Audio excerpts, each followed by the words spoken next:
ಪ್ರಧಾನಿ ಮೋದಿಯವರ ಕೇಂದ್ರ ಸರ್ಕಾರ ಮಹತ್ವದ ಒಂದು ಮಸೂದೆಯನ್ನು ಮಂಡಿಸ್ತಿದೆ. ಈ ಮಸೂದೆ ಮಂಡನೆ ಆಗುತ್ತೆ. ಯಾರೆಲ್ಲ ಸತತವಾಗಿ 30 ದಿನಗಳ ಕಾಲ ಬಂಧನದಲ್ಲಿರ್ತಾರೆ, ಅವರು ಪ್ರಧಾನಿ ಇರಬಹುದು, ಮುಖ್ಯಮಂತ್ರಿ ಇರಬಹುದು, ಅಥವಾ ಕೇಂದ್ರದ ಸಚಿವರು ಇರಬಹುದು, ರಾಜ್ಯ ಸರ್ಕಾರಗಳಲ್ಲಿನ ಸಚಿವರು ಇರಬಹುದು, ಅಥವಾ ಕೇಂದ್ರಾಡಳಿತ ಪ್ರದೇಶದ ಮಂತ್ರಿಗಳೇ ಇರಬಹುದು.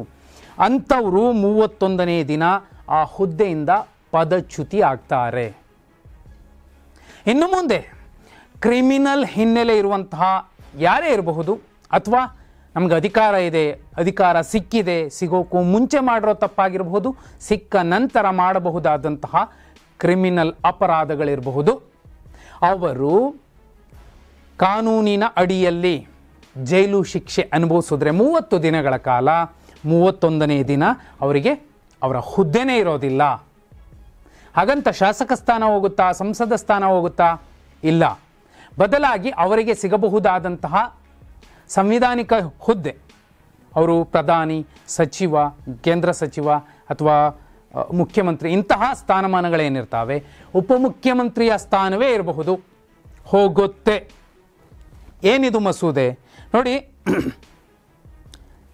ಸಂವಿಧಾನದ 130ನೇ ತಿದ್ದುಪಡಿ ಮಸೂದೆ 2025, ಕೇಂದ್ರಾಡಳಿತ ಸರ್ಕಾರ ತಿದ್ದುಪಡಿ ಮಸೂದೆ ಮತ್ತು ಜಮ್ಮು ಮತ್ತು ಕಾಶ್ಮೀರ ಪುನರ್ರಚನೆ ತಿದ್ದುಪಡಿ ಮಸೂದೆ 2025 ಕೇಂದ್ರ ಗೃಹ ಸಚಿವ ಅಮಿತ್ ಶಾ ಅವರು ಬುಧವಾರ ಲೋಕಸಭೆಯಲ್ಲಿ ಮಂಡಿಸ್ತಿದ್ದಾರೆ. ಇದರ ಜೊತೆಯಲ್ಲೇ ಮಂಡಿಸ್ತಿರುವಂತಹ ಈ ಪ್ರಮುಖ ಮಸೂದೆ ಇದೆಯಲ್ಲ, ಈ ಮಸೂದೆ ಹೇಳುವ ಪ್ರಕಾರ ಗಂಭೀರ ಸ್ವರೂಪದ ಅಪರಾಧ ಚಟುವಟಿಕೆಯಲ್ಲಿ ಭಾಗಿಯಾದ ಆರೋಪದ ಮೇಲೆ ಪ್ರಧಾನಿ ಇರಬಹುದು, ಮುಖ್ಯಮಂತ್ರಿ ಇರಬಹುದು, ಕೇಂದ್ರ ಅಥವಾ ರಾಜ್ಯಗಳ ಸಚಿವರನ್ನು ಬಂಧಿಸಿ ಅಥವಾ ನ್ಯಾಯಾಂಗ ಬಂಧನದಲ್ಲಿ ಇರಿಸಿದಾಗ ಅಂಥವರನ್ನು ಹುದ್ದೆಗಳಿಂದ ಪದಚ್ಯುತಿಗೊಳಿಸುವ ಪ್ರಕ್ರಿಯೆಗೆ ಕಾನೂನು ಚೌಕಟ್ಟು ವಿಧಿಸಲು ಈ ಮಸೂದೆಗಳನ್ನು ರೂಪಿಸಲಾಗಿದೆ ಅನ್ನುವಂಥದ್ದು ಈ ಮಸೂದೆಯ ಕಾರಣ ಮತ್ತು ಉದ್ದೇಶ.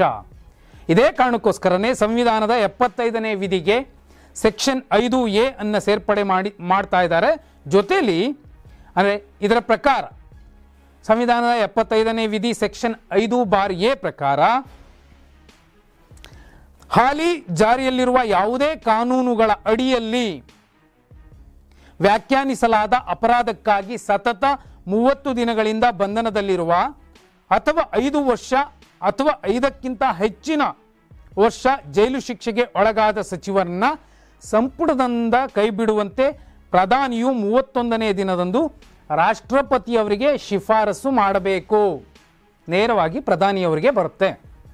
ಪ್ರಧಾನಿಯು ಶಿಫಾರಸು ಮಾಡದಿದ್ದರೂ ಅಂತಹ ಸಚಿವರು 31ನೇ ದಿನದಂದು ಅಧಿಕಾರ ಕಳೆದುಕೊಳ್ಳುತ್ತಾರೆ. ಅಲ್ಲಿಗೆ ಪ್ರಧಾನಿ ಶಿಫಾರಸು ಮಾಡಲಿ ಮಾಡದೇ ಇರಲಿ 31ನೇ ತಾರೀಕು ಅವರು ತಮ್ಮ ಹುದ್ದೆಯನ್ನು ಕಳ್ಕೊಳ್ತಾರೆ. ಈ ಮಾದರಿ ರಾಜ್ಯಗಳ ಮುಖ್ಯಮಂತ್ರಿ ಮತ್ತು ಸಚಿವರಿಗೂ ಅನ್ವಯವಾಗುತ್ತದೆ. ರಾಜ್ಯಗಳಲ್ಲಿ ರಾಜ್ಯಪಾಲರು ಪದಚ್ಯುತಿಗೊಳಿಸುವ ಅಧಿಕಾರವನ್ನು ಹೊಂದಿರ್ತಾರೆ. ದೆಹಲಿ ಮತ್ತು ಇತರೆ ಕೇಂದ್ರಾಡಳಿತ ಪ್ರದೇಶಗಳಿಗೆ ಸಂಬಂಧಿಸಿದಂತೆ ರಾಷ್ಟ್ರಪತಿಯವರು ಹಾಗೂ ಜಮ್ಮು ಮತ್ತು ಕಾಶ್ಮೀರಕ್ಕೆ ಸಂಬಂಧಿಸಿದಂತೆ ಅಲ್ಲಿನ ಲೆಫ್ಟಿನೆಂಟ್ ಗವರ್ನರ್ ಅವರ ಸಕ್ಷಮ ಪ್ರಾಧಿಕಾರಗಳಾಗಿರುತ್ತವೆ. ಈ ಹಿಂದೆ ಯಾಕೆ ಈಗಲೂ ಕೂಡ ದೇಶದ ಸಾಕಷ್ಟು ರಾಜ್ಯಗಳು ಮತ್ತು ಕೇಂದ್ರದಲ್ಲೂ ಕೂಡ ಇಂತಹ ಕ್ರಿಮಿನಲ್ ಹಿನ್ನೆಲೆ ಹೊಂದಿರುವಂತಹ ಮಂದಿ ಯಾರೆಲ್ಲ ಅಧಿಕಾರದಲ್ಲಿ ಇದ್ದಾರೆ, ಅವರು ಸಚಿವರು, ಮಂತ್ರಿನೋ, ಮುಖ್ಯಮಂತ್ರಿನೋ, ಮತ್ತೊಂದು ಮಗದೊಂದು, ಅಂತಹ ಎಲ್ಲರೂ ಕೂಡ ಈ ಮಸೂದೆ ಮಂಡನೆ ಆದ ಮೇಲೆ 30 ದಿನಗಳಿಗಿಂತ ಹೆಚ್ಚು ಅಂದರೆ 31ನೇ ದಿನ ಜೈಲಿನಲ್ಲಿದ್ದರೆ, ಜೈಲಿನಲ್ಲಿದ್ದು ಬಂದಿದ್ದರೆ ಅವರು ತಮ್ಮ ಅಧಿಕಾರವನ್ನು ಕಳ್ಕೊಳ್ತಾರೆ. ಈ ಮೂಲಕ ಇನ್ನು ಮುಂದೆ ಕ್ರಿಮಿನಲ್ ಹಿನ್ನೆಲೆಯ ನಾಯಕರು ರಾಜಕಾರಣದಲ್ಲಿ ತುಂಬ ಅದ್ಭುತವಾಗಿ ನಾವು ಅಲ್ಲೂ ಕೂಡ ಹೆಂಗೋ ನಮ್ಮನ್ನೆಲ್ಲ ಬಚಾವ್ ಮಾಡ್ಕೋಬಹುದು ಅನ್ನುವಂತಹ ಲೆಕ್ಕಾಚಾರಗಳಿಟ್ಕೊಂಡಿದ್ರೆ ಅವರಿಗೆ ಸಮಸ್ಯೆ ಆಗುತ್ತೆ. ಕಳೆದ 2023ರ ರಾಜ್ಯ ವಿಧಾನಸಭಾ ಚುನಾವಣೆಯಲ್ಲೂ ಕೂಡ 134 ಕಾಂಗ್ರೆಸ್ ಶಾಸಕರ ಪೈಕಿ 34 ಶಾಸಕರ ಮೇಲೆ ಕ್ರಿಮಿನಲ್ ಹಿನ್ನೆಲೆ ಇದೆ. ಜೊತೆಯಲ್ಲಿ BJPಯಿಂದಲೂ ಕೂಡ 66 ಜನ ಗೆದ್ದಿದ್ರು. ಅದರಲ್ಲಿ 9ಕ್ಕೂ ಅಧಿಕ ಕ್ರಿಮಿನಲ್ ಹಿನ್ನೆಲೆಯ ಶಾಸಕರಿದ್ದರು. ಹೀಗೆ ರಾಜಕಾರಣಕ್ಕೆ ಎಂತೆಂಥವ್ರು ಹೋಗ್ತಿದ್ದಾರೆ, ಅನ್ನುವಂಥದ್ದು ಬಹುಪಾಲು ಜನಕ್ಕೆ ಗೊತ್ತು.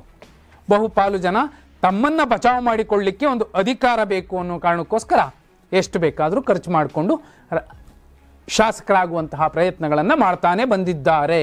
ಇನ್ನು ಮುಂದೆ ತಾವು ಯಾವುದೋ ಜಾಗದಲ್ಲಿ ಬಂದು ಕೂತ್ಕೋಬೋದು. ಇನ್ಮೇಲೆ ಶಾಸಕರಾಗಿರಬಹುದೇ ವಿನಃ ಮಿನಿಸ್ಟ್ರ್ ಆಗ್ತೀನಿ ಅಂದರೆ ಮಿನಿಸ್ಟ್ರ್ ಆದಮೇಲೆ ಕನಿಷ್ಠ 30 ದಿನಗಳ ಕಾಲ ಅವರೇನಾದರೂ ಜೈಲಿಗೆ ಹೋಗಿ ಬಂದುಬಿಟ್ರೆ ಅವರ ಹುದ್ದೆನೂ ಹೋಗುತ್ತೆ. ಒಂದು ಅಚ್ಚುಕಟ್ಟಾದ ಮಸೂದೆ. ಇದರಿಂದಾದ್ರೂ ಇನ್ನೂ ಕ್ರಿಮಿನಲ್ ಹಿನ್ನೆಲೆ ಇಲ್ಲದೆ ಇರುವಂತಹ ಸಭ್ಯರು, ವಿದ್ಯಾವಂತರು ಮತ್ತು ಬುದ್ಧಿವಂತರು, ಪ್ರಾಜ್ಞರು ರಾಜಕಾರಣಕ್ಕೆ ಹೋದರೆ ಒಂದು ಒಳ್ಳೆ ರೀತಿಯ ರಾಜಕಾರಣ ನಡಿಬಹುದು ಅನ್ನುವಂಥದ್ದು ಕೇಂದ್ರ ಸರ್ಕಾರದ ಅಥವಾ ನಿರ್ಧಾರ ಇರಬಹುದು ಅಥವಾ ಉದ್ದೇಶ ಇರಬಹುದು. ಈ ಮಸೂದೆ ನಿಜಕ್ಕೂ ಜಾರಿ ಆಗಲೇಬೇಕು.